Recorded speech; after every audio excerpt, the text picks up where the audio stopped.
Short-term and long-term survival situations, which is better, the bow and arrow or the Atlatl? We are going to answer those questions right now on the Hunt Primitive YouTube channel.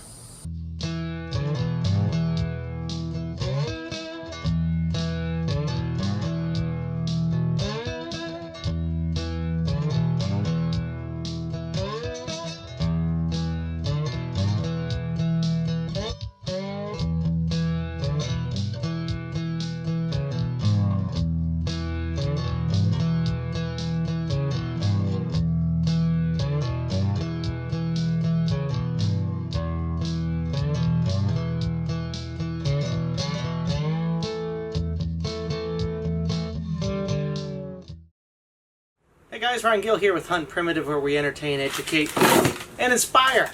And on this channel, usually we do primitive build and hunt videos.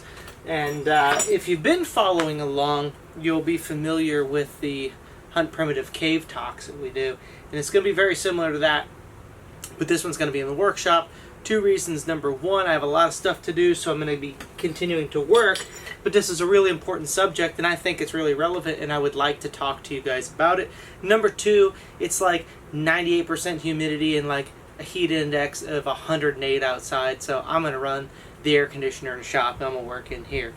And so let's get to talking about survival bows versus survival atlatls. And I don't need to do a lot of demonstration, but I'm sure we will do some cutaways where I give some examples as we go. But this is all pretty experimental as far as I'm concerned for giving you all information. So we're just going to move forward from here. I don't know if you can all see my shirt here. The new shirts that we're offering, pretty cool. It says everybody wants to be a caveman till it's time to do caveman shit. Check those out on Hunt Primitive. I like that shirt quite a bit. They've been pretty popular.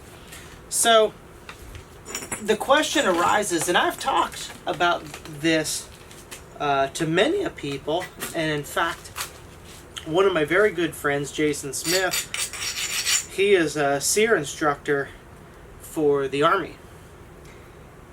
And he came down and actually booked a class before I ever met him to come down and train with me, so he could take the information that I had about primitive hunting and bring that back to the SEER system for the Army.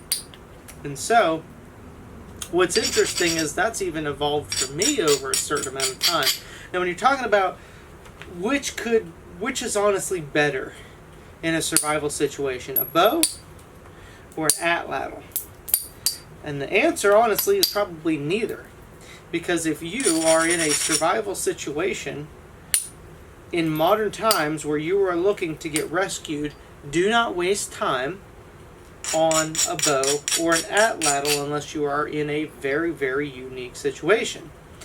But overall, if you're trying to get rescued, focus your efforts on trying to get rescued. Okay? Look for water, look for shelter, create fire. You can survive a long time without food.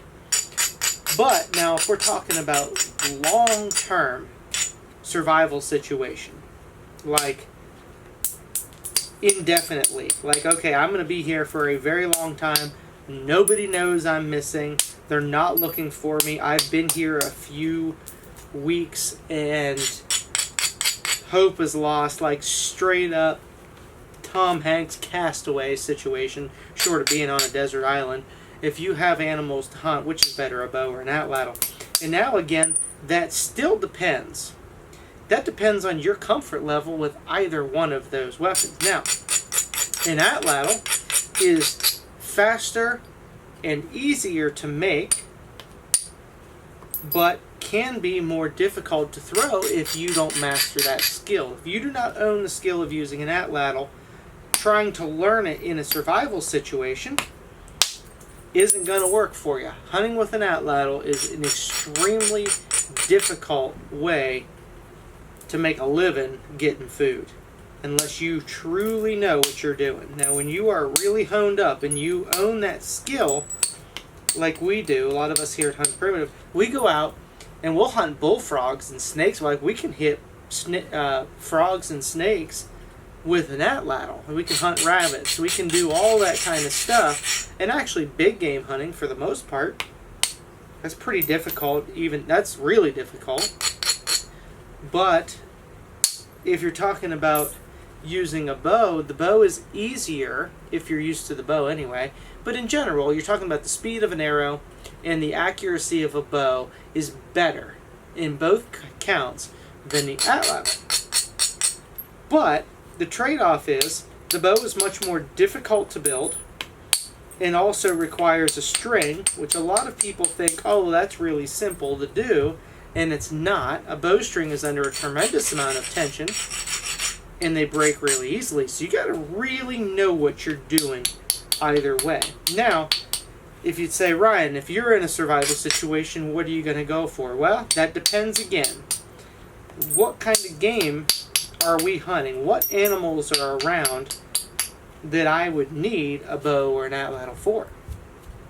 If we are talking about primarily small game and fish, occasional big game. Actually, before we even go to there, let me go ahead and mention traps and nets are your first priority. You need to have a trap line out with deadfalls, and I would say primarily deadfalls is my opinion on that, or snares if you've got good snare material. But traps and nets for fishing should be your number one for food procurement before you do anything with bow or Atlatl. Now, of course, once all that stuff is done and you say, okay, I understand, I get it, but which one do you choose? Now you have to ask what we're hunting. If we're in a situation where, say, you can see fish, but you can't net them and you can't catch them, I'm going to go with the Atlatl because I can, again, because I own the skill of the Atlatl, because I practice a lot with it, I can spear fish pretty readily with an Atlatl. Now, if I'm hunting squirrels, and that's like, I've got a lot of squirrels or chipmunks around or whatever, and I mean, certainly you should be able to trap those before you hunt them. But now if you're trying to, implement new ideas, the Atlatl, you're not going to do very good on that. Now the bow and arrows, that's where you're going to want that extra speed.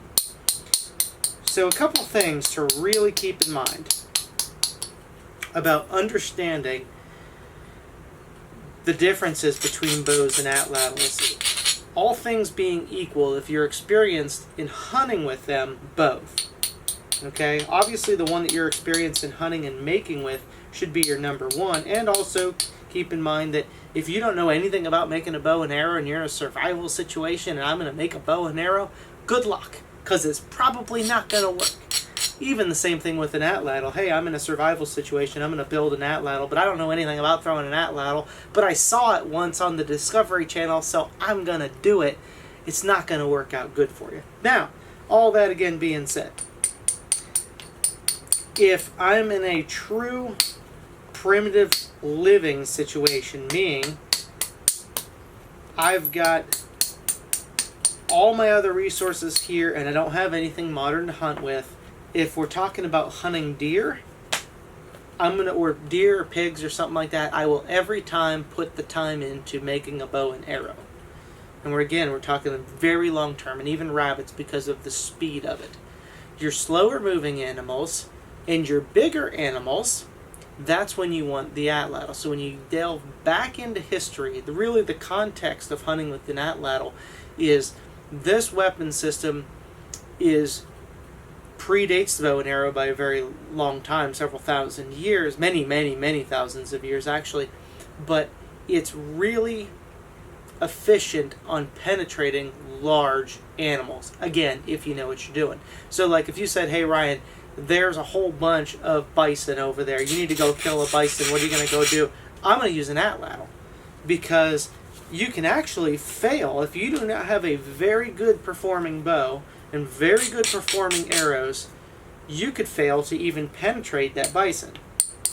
But with an Atlatl, if you know what you're doing, it carries a lot more momentum and kinetic energy, and I already know I can slam a spear all the way through from one side to the other on a bison. So I would choose that. Now, if I'm hunting a deer or wild pigs or peccary. To me, I may jump on the Atlatl bandwagon because I know what I'm doing and build one and hunt with it while I build a bow and arrow. But there's a reason that when the very large animals in a lot of areas cease to exist, you know, your megafauna is gone, or especially in the east or southeast where your bison and your elk and stuff have receded out and you don't have these larger animals, then there's a reason that the bow and arrow started to take that trend more in popularity, is because, and it wasn't discovered, obviously, it's not like they chose between and they chose the Atlatl, but you're talking, say, 2,500 years ago in North America is when the bow and arrow technology really started to come about. But the Atlatl was still in use when the Spanish arrived. They documented the Atlatl being used, and actually in warfare, the natives used the Atlatl against the Spanish because they figured out that their bows and arrows couldn't penetrate the armor, but their Atlatls would go right through the armor. And so the Spanish specifically wrote that they were not scared of the natives' bows and arrows, but their spear throwing devices terrified them because it would go through their Spanish armor. So keep that in mind now, that when you're talking about if you've got a very large animal, then the Atlatl is a very, very good choice. Or if you have, say, something like fish. Now, why is it that I choose an Atlatl for fish over a bow and arrow? Two reasons. Number one, the Atlatl, or the spear, carries more weight and more momentum, and so it can actually penetrate further in the water. And I've speared fish as deep as, say, 4 or 5 feet, where an arrow it struggles to really get down there and carry that energy. You really want, I mean, yes, you can absolutely do it, but I've noticed on a side-by-side comparison, the spear, the Atlatl spear, will penetrate water better. And so therefore I prefer that. And number two, the Atlatl spear in itself, you're talking 6-7 feet, is easier to recover, especially in a situation where maybe the water's cold and you don't want to get wet. That's easier to recover than an arrow. And when you stick an arrow in a fish, being an arrow maybe this long, or even a fishing arrow, and that's a different topic for a different day, is, yes, it can slow the fish down, but you're talking about a pretty big fish, it could come off, where a lot of times even with an Atlatl spear, you can spear it and it'll stay in because it's much, much larger, and it's very hard. Like I said, we've got good sized carp with an Atlatl spear with no line attached to it, and they try to get away, but it's pretty hard for them to drag this spear through the water and end up running themselves into a circle, and you can go down and you can get it. And so when you're talking about really, if you throw and you miss, the Atlatl is typically easier to recover because it's sticking up out of the water, and also if it floats back up, you can float downstream. It's a lot easier to recover something that's this big compared to this big. So I prefer that. Now, of course, once the spear's in the fish, again, it slows it down. Again, it's easier to recover than the arrow itself. I can pick the fish up by the spear, as opposed to pick the fish up by an arrow, it's going to break the arrow. So those are some of the reasons I prefer to actually use an Atlatl for fishing. But again, if it came down to, say, hunting something like a rabbit that's a lot faster, I've taken rabbits with an Atlatl, but I can take rabbits a lot more efficiently with a bow and arrow. But all of this, every single bit of this, circles back to you have to own the skill of hunting and building with either a bow or an Atlatl. Hey man, what's up? Sorry, I was cutting the grass when you called, man. How are you? That's alright. I'm filming a video right now and you're on camera, and I got you on the phone. We're talking to my buddy Jason. I was literally just mentioning him in the video, right? So this is Jason here on the phone. We were talking about the differences between a bow or an Atlatl for survival situation. Hey Jason, which one's faster to build in a survival situation? Atlatl for sure. It's what I teach all my students. It's the most prolific survival weapon in a situation in which you find yourself with no tools to build it. Atlatl all day. All right. So now, if you don't know anything about throwing the Atlatl, if you've never thrown an Atlatl in your life, what would you tell somebody in a survival situation about building and using an atlatl? Go.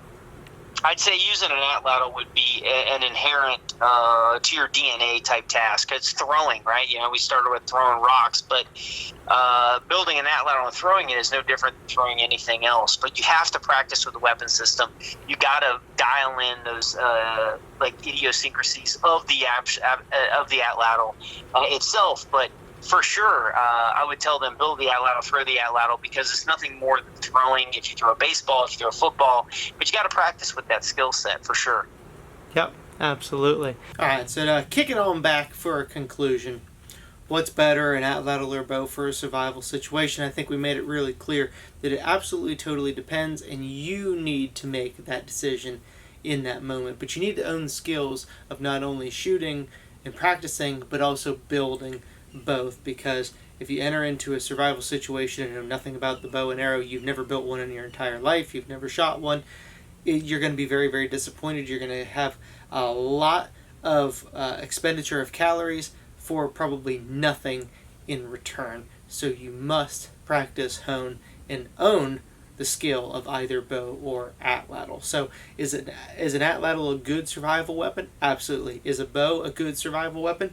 Absolutely. Again, long-term survival, long-term primitive living situation. We're talking short-term survival, trying to get rescued. Your number one priority before making a weapon to hunt with is getting rescued. So thanks for following along. Hopefully cleared up lots of good stuff. Hey, if this is your first time following along with this channel, do please consider subscribing. We always have lots of new and interesting stuff coming up. Like to answer questions. If you have a question that you would like answered in either a cave talk or a hunt primitive workshop talk, shoot me a message down in the comments. I'd love to hear from you.